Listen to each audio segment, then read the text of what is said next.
전주 음식이 유명하다고 하는 건 다 알고 있는 사실입니다. 그런데 그 음식이 어디서 왔느냐고 물어보면 아무도 모릅니다. 가령 음식을 만드는 명인들이 있지 않습니까? 명인들은 만들 줄만 알지 모르고 또 전주를 잘 안다는 토박이들도 먹을 줄만 알지 모르고 그다음에 전주대학 원광대학 교수들한테도 직접 물어봤어요. 전주 음식 기본은 어디서 왔냐? 아무도 몰라요. 그래서 이제 의문을 갖기 시작했죠. 그 이걸 어떻게 하느냐. 그래서 어딘가 문헌과 기록이 있는가 하고 계속 찾고 탐방하고 했지만 없습니다. 그러나 외국 음식은 전부 뿌리가 있어요. 예를 들자면 중국 요리 하면은 청나라 시대 때 만주족들이 청나라를 세워가지고 한족을 지배했지 않습니까? 그러니까 만주족 요리가 따로 있고 한족 요리가 따로 있습니다. 그들 입맛도 달랐겠죠. 근데 이게 100년, 200년 지나고 보니까 입맛은 같아지고 그럼에도 불구하고 요리가 불분명하니까 만주족 거고 한나라족 셰프를 요즘 말로 좀 음식 솜씨 있는 요리인들을 모아가지고 이걸 어떻게 쓰면 좋겠냐 하는 하문을 황제가 한 겁니다. 그래서 만안전석이라고는 음식을 만들어냈어요. 그게 한 108가지가 됐는데 그것이 오늘날 우리나라의 음식 뿌리가 되어 있습니다. 그리고 일본도 우리가 되게 무시하거든요. 일본 덴푸라네 무슨 뭐 스키야키네 이것만 알고 있기 때문에. 그러나 일본은 왕실이 없기 때문에 쇼군, 소위 독과 막부의 장군의 밥상이 최고였습니다. 오히려 우리나라 임금보다도 더 화려한 밥상이었습니다. 그것이 그대로 계보로 일본 요리가 내려와 있습니다. 근데 서울 요리는 계보가 있습니다. 바로 왕실에서 만들어진 음식들이 임금님이 하사하고 초대해서 먹여드리고 먹고 해가지고 서울 음식이 밑으로 내려와서 오늘날 뿌리 있는 서울 음식입니다. 근데 세상에 세계 자랑하는 전주 음식을 아무리 찾아도 뿌리와 계보가 없으니 이걸 어떻게 하겠습니까? 그래서 작심을 하고 저걸 만들기 시작해서 여기저기 훑고 10년간 걸려서 만들어진 것이 이 책이고 그러다 보니까 어쨌든 싫든 좋든 간에 전주 음식의 뿌리와 원형이 나오고 계보가 나오게 된 것입니다. 맛있는 책을 쓰셨는데요. 제가 이제 밥상은 다 알 것 같고요. 전라도 관찰사가 무엇인지 궁금해하는 사람들이 좀 있을 것 같습니다. 네. 우리는 옛날부터 팔도로 갈라져 있었습니다. 바로 전주와 전라도의 가명이 전주에 생긴 것이 철년이라고 그래서 작년에 철년 행사를 했죠. 전라남도는 당시 해남도고 우리는 강남도였는데 해남도 행정 소재지가 나주였고 강남도 소재지가 전주였기 때문에 전주 나주를 합해서 이제 전라도가 탄생한 것이 철년이 됐습니다.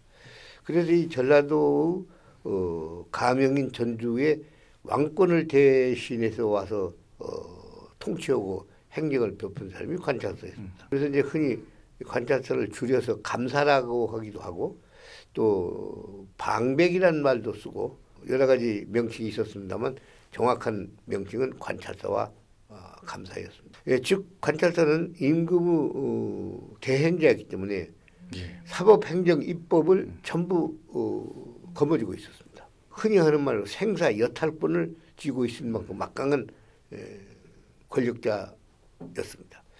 그래서 그는 전라 가명의 내하에 거주를 하고 그 다음에 이제 행정을 가명 속에서 베풀고 그러나 사실 관찰사는 임금이 임명해서 내려오기 때문에 임기가 2년이었습니다. 그럼에도 불구하고 때로는 1년으로 그친 사람도 많고 또 때로는 1년을 더해서 3년 하는 사람도 있습니다만 어쨌든 한 2년을 표준으로 해가지고 내려와서 왕권 대신으로 행정을 하던 사람이 바로 관찰사였습니다. 위에서 내려오는 뿌리가 있고 밑에서 위로 올라가는 훑어보는 뿌리가 있지 않습니까? 제가 20대 때 이철수 씨라고는 야사를 쓴 분이 있어요. 이철수 전주 야사. 상당히 재미있는 내용들이 많이 있습니다. 그 양반한테 내가 책을 직접 받고 또 가끔 출자석에서는 이 양반이 얘기하는 게 있었는데 아니야 전주 이 음식 맛은 이건 영집에서 내려온 거야 하는 영집 얘기를 하더라고요. 그래서 그때 최초로 영집을 들었고 영집이 뭐냐고 그랬더니 이제 각 수령들이 전주에 와서 자고 먹고 올 때 집이 바로 영저요고 영집이었습니다. 그래서 이 영집에서 맛이 나와가지고 전주 음식 좋다 그런 얘기를 했어요. 그것은 분명히 제가 듣고 그 양반이 써놓은 것을 좀 봤어요. 영집이란 걸. 이게 도대체 영집이 뭐냐고 이제 거슬러 올라가 보니까 이제 결론적으로 말하면은 관찰사의 밥을 보통 아전들에게 먹도록 한 상물림이 있었고 상을 물리는 거죠. 상물림이고 그건 이제 임금이 한 거 똑같아요. 임금이 신하들을 모아놓고 봉송이라고 하는 걸 치르면서 밥을 먹었어요. 그러면 이제 우리나라 현재로 뭐 1품에서 9품까지 그러면 이제 먹고 나가고 그다음 상발이 오고 물론 새로 챙기고 새로 챙긴 거죠. 그와 똑같이 관찰사도 가명에서 잔칫날 가령 임금 생일날이라든가 또는 무슨 세자 책봉이라든가 이런 잔칫날에 자기가 먹고 그다음에 이제 그 상물림을 밑으로 쭉쭉쭉 내려갔어요. 그러니까 임금이 봉송에서 밑으로 내려가서 그것이 사대부로 내려가고 사대부집에서 다시 중인집으로 내려가가지고 서울 음식이 됐듯이 전주도 마찬가지로 관찰사가 상물림을 해서 그걸 먹고 그다음에 이제 일부는 싸가지고 가고 또 때로는 시회 즉 요즘 말로 하자면 시낭송회 같은 걸 이제 선비들이 하게 되면은 음식을 보내주고 했단 말이에요. 이런 것들이 이제 일반 가정 또는 부엌에서 모방을 해가지고 전라도 관찰사 음식이 밑으로 내려오는 거죠. 그러니까 임금이 내려온 것도 똑같은 방법으로. 또 하나 아까 영집 얘기를 쓴다면 이 영집이라는 것이 각 고을에 있는 수령들이 전주에 와가지고 회의도 하고 무슨 명령도 하달 받아야 할 때 완주 김제 또는 요 부분에 있는 수령들은 당일에 왔다가 당일에 갈 수 있습니다. 그러나 저쯤 해남이라든가 전남에 있으면 그건 불가능한 거죠. 그래서 전주에 와서 숙박을 할 수 있는 영, 그 영이라는 말은 군문하고 똑같습니다. 그래서 옛날에는 고창, 지금은 고창군청이죠. 그때는 고창영, 구례영 해서 영문이라는 말을 썼어요. 영문은 군문하고 같아요. 그래서 그 수령들이 와서 자는 집을 영집이라고 하고 이 영집은 수령이 와서 먹기 때문에 수령도 또 각 고을에 가면은 으뜸 관리로서 대접을 받고 특별한 음식들을 먹었기 때문에 이 영집들이 그들을 대접을 하면 역시 맛있는 음식을 만들어야 합니다. 그런데 또 이 영집은 하나 큰 이권입니다. 왜냐하면 영집에서 수령만 대접하는 것이 아니라 수령의 가족이 한양에서 내려올 때 맞이하고 또 올라갈 때 또 맞이를 하고 또 동시에 이 영집에서는 영절이라고는 관리가 있었는데 이 영절이는 가명에서 나오는 공문을 각 영에 전달해 주는 사람입니다.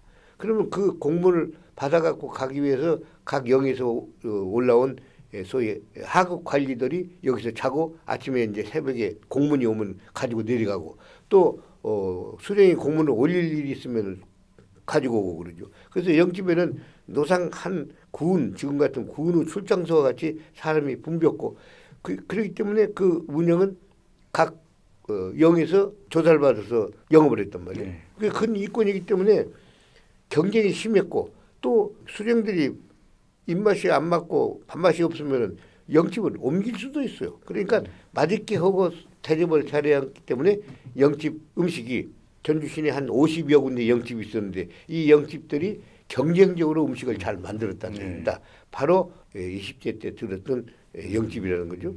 따라서 영집으로 또 내려가면 이게 이제 나중에 다가동에 있었던 지주의 밥상으로 내려오고 그것이 오늘날 전주의 한영식으로 내려온 것입니다.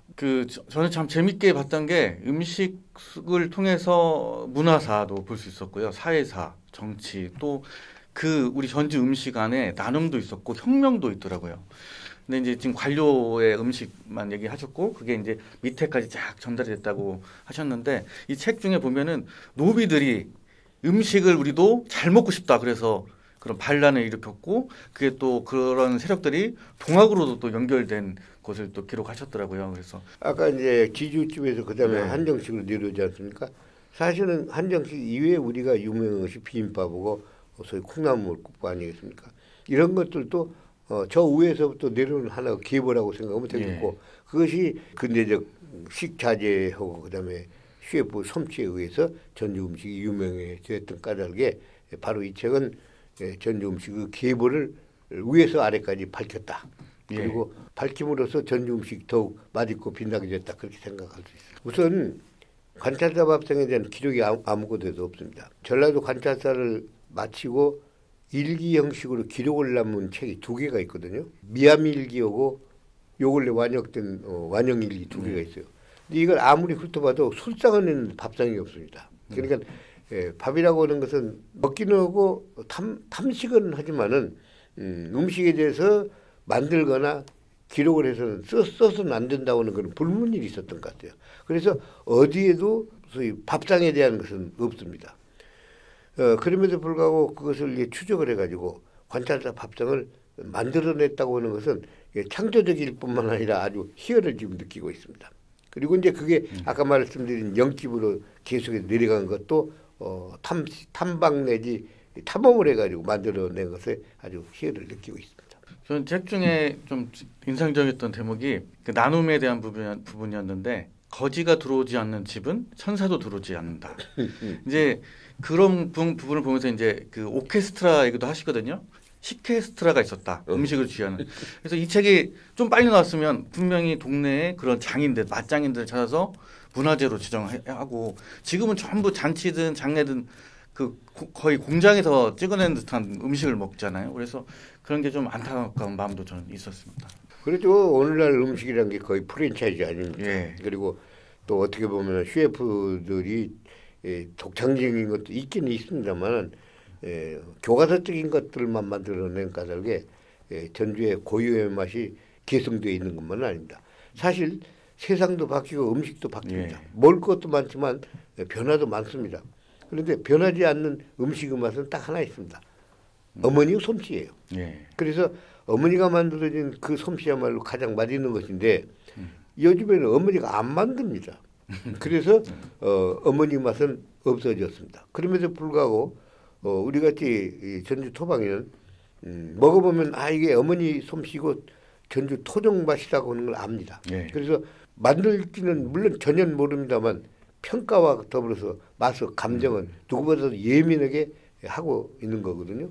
이제 그런 것들이 전주에서 태어나서 살아온 사람들의 하나의 특징이라고 하겠죠. 그게 조지 포크라고는 당시 해군 미 해군 대위가 나중에 이제 대사가 돼가지고 활동을 하게 됩니다만 서울에서부터 강원도하고 전라도 건너서 올라가지고 기획문을 썼어요. 이제 그 중에 최초로 가명 음식이 기록이 나온 거죠. 그러니까 어디에도 없었던 가명 음식입니다만 단 한 가지 차이가 있는 것은 관찰사 밥상은 사실은 엄격하게 따지면 화려하기도 해지만은 제한되어 있었습니다. 왜냐하면 임금님도 제한된 밥을 먹었어요. 백성을 사랑하고 생각한다면 혼자 호의호식 살 수 없기 때문에 가령 반찬이 12가지만 먹는다든가 관찰사도 9가지만 먹는다든가. 그런데 이 포크라는 사람이 왔을 때 이것은 이쪽에 외국 제사이고 최초로 온 전주연 백인입니다. 관찰사가 식사 대접을 했죠. 그것을 그가 그림으로 그리고 이제 기록을 했습니다.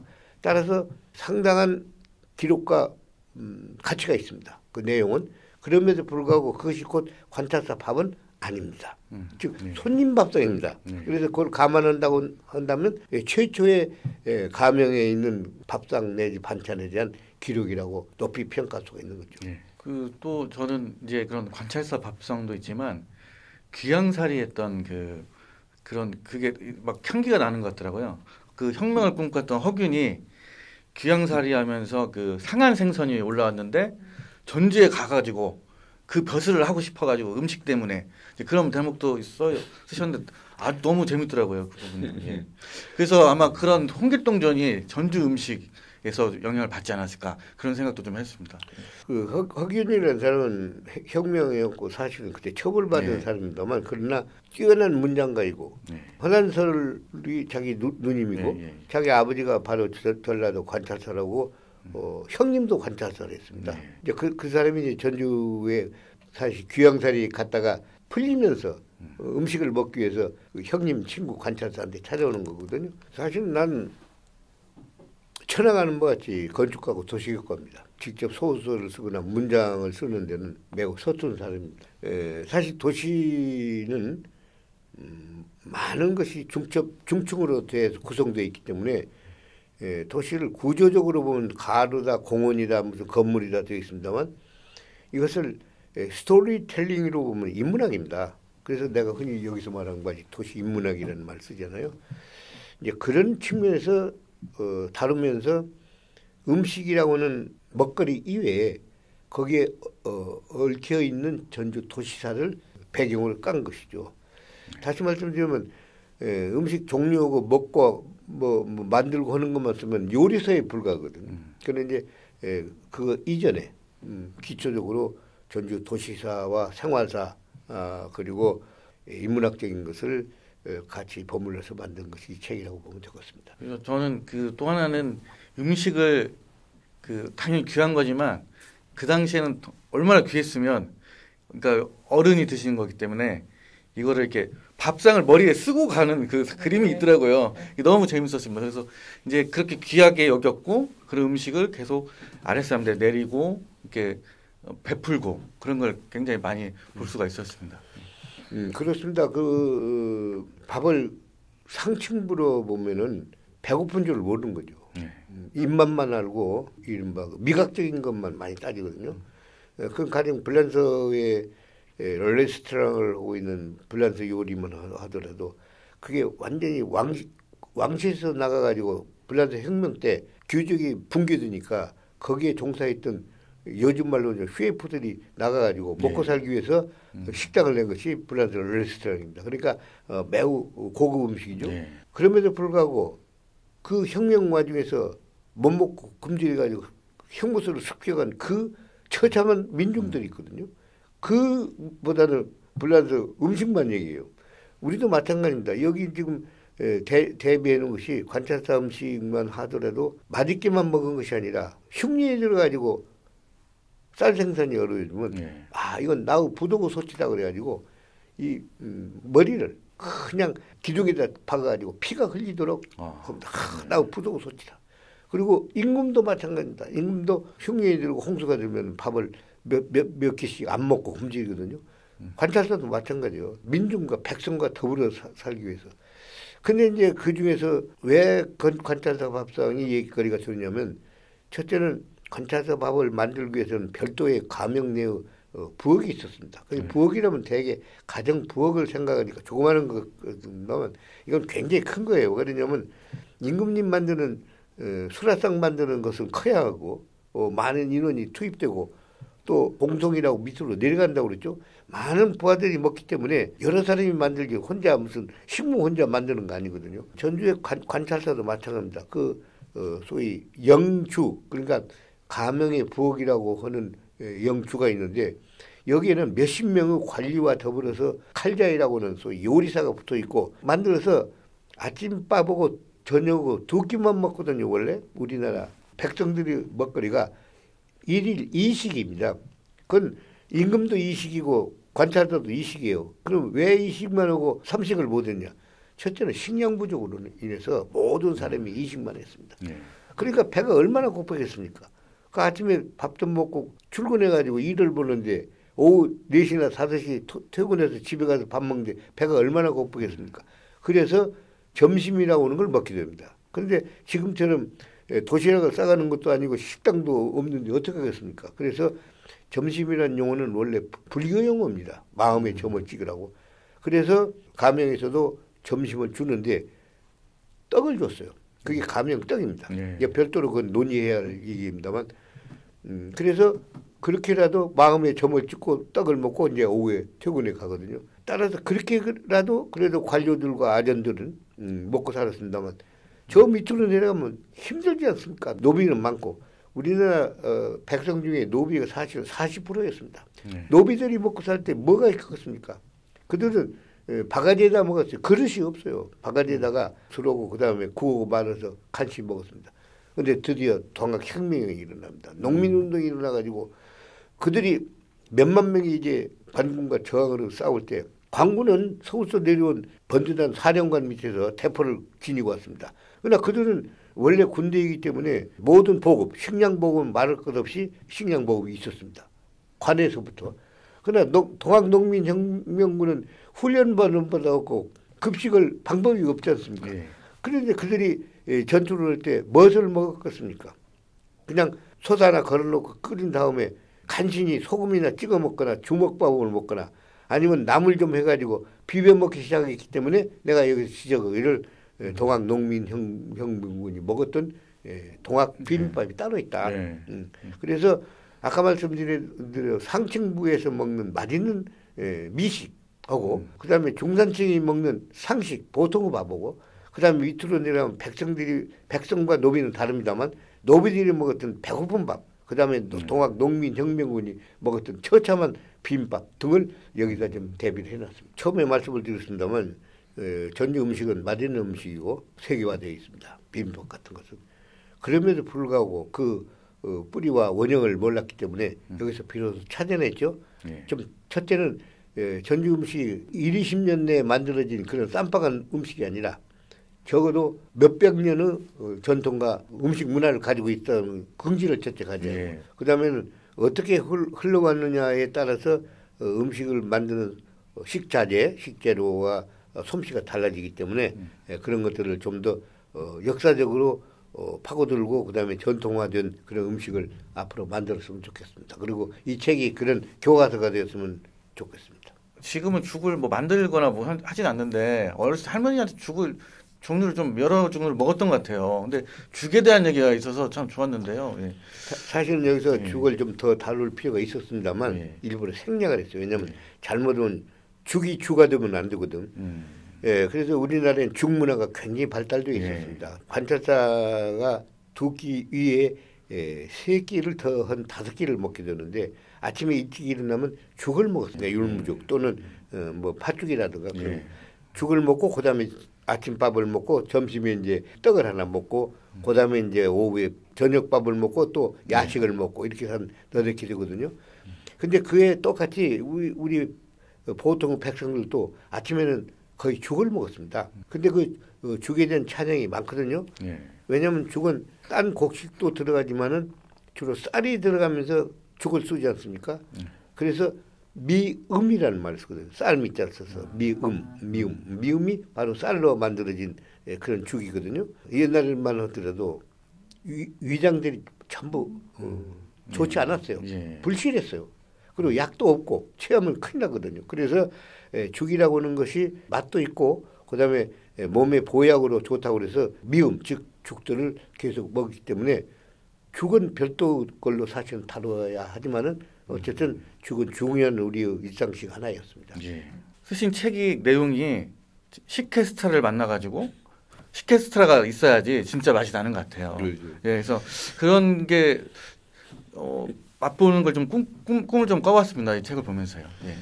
이제 오케스트라 위에 식혜스트라란 말을 내가 이제 조어를 만들어냈습니다만 이제 그 우리 고모 할머니를 이제 모델로 했고 실제로 고모 할머니가 그런 식혜스트라의 최대의 셰프였습니다. 근데 지금은 나는 그 할머니만 생각이 나지만 곰곰이 생각하면 그런 분들이 여러 분 계셨던 것 같아요. 왜냐하면 잔치집이 많지 않습니까? 시주집은 많고 그러면 도저히 그 집 식모나 참모 가지고는 할 수가 없거든요. 수백 명, 수천 명을 손님을 다뤄야 하기 때문에 그래서 외부에 그런 큰 잔치를 베풀 수 있는 그런 전문가를 초빙했던 것 같아요. 그래서 우리 고모 할머니가 말하자면 그 대표적인 분이거든요. 그러니까 이제 마당에 서서 지휘하는 걸 직접 봤습니다. 그러면 이제 한쪽에서는 전을 붙이고 한쪽에서는 뭘 끓이고 한쪽에서는 뭐 하지 않습니까? 물론 이 양반은 우선 장보기부터 합니다. 가령 이번에 한 500명이 오게 생겼다면 500명분의 장보기를 하루가 아니야. 이틀 3일 해야 하고 가령 고기 같은 건요. 지금은 어느 때나 고기를 살 수 있습니다만 그때는 고기를 잡는 날이 따로 있거든요. 그러니까 미리 저쪽에 가서 소위 맞춤을 해놓고 들어오면 받아야 하니까 그래서 오래전 며칠 전부터 와서 식자재 준비하고 그다음에 기구 준비하고 그리고 오늘날처럼 상이 그렇게 많이 있는 게 아니기 때문에 각 집에 몇백 명 손님을 치르려면 그리고 그때는 먹는 게 독상이었어요. 혼자 먹는 독상이기 때문에 상과 그다음에 식기와 같은 것을 전속으로 가지고 있다가 빌려주는 그런 세기집이 따로 있었어요. 그러니까 거기서 상, 식기, 수저 전부 가져오고 그다음에 이제 잔치하기 전날부터 전을 부치고 찌고 뭐 다듬고 전찌 하지 않습니까? 그러면 이제 할머니가 마루 대뚜루에 앉아서 그야말로 오케스트라 하듯이 손으로 네. 마 너는 어때라 너는 어때라 아 뭐해라 이거 바로 이제 마늘고 좀 간이 맞아야 한다 마늘을 나서느라 아 그게 지금도 귀에 쟁쟁합니다. 예, 따라서 그 시케스트라라고 하는 것에 대한 별도의 영구적 탐구가 좀 필요할 것 같습니다. 예, 물론 아쉬운 점들이 많이 있죠. 특히 가장 마음에 걸리는 것은 문헌과 기록을 계속 찾지 못해가지고 제한된 범위 내에서 썼고 둘째는 내가 요리 전문가가 아니기 때문에 요리 내용, 음식 내용, 가령 양념이 뭐가 들어가고 식자재에 뭐 들었다 이런 것들이 좀 아무래도 소홀히 취급이 됐을 거예요. 나는 내가 직접 그걸 열거한 것이 아니라 열거되어 있는 자료들을 참작을 해서 만들어냈거든요. 그래서 이제 그런 것들이 좀 소홀히 되어 있는 것 같고 마지막으로 이제 전라도 맛에 비해서 경상도 맛이 없다고 하는 바람에 전라도 경상도 맛을 비교했습니다만 꼭 하고 싶다면 전라 남북도 맛을 비교하고 싶었습니다. 남도 밥상을 그러나 이제 두 가지에서 안 했습니다. 첫째 하나는 우리가 상식적으로 하는 말이 흔히 야 요새는 전주 음식이 광주보다 못해 이렇게 나오거든요. 속이 상해요. 근데 내가 잘못 비교해놓으면 봐라 전남이 훨씬 맛있지 않냐 하는 것이 될까 봐서 취급을 사실 꺼렸고 둘째는 사실 전남 것을 또 살게 되면 그 자리를 또 한 번 수집을 해야 하기 때문에 걱정스러워서 못하고 말았습니다. 그래서 그 전남북 음식 비교를 못한 것은 조금 아쉽습니다.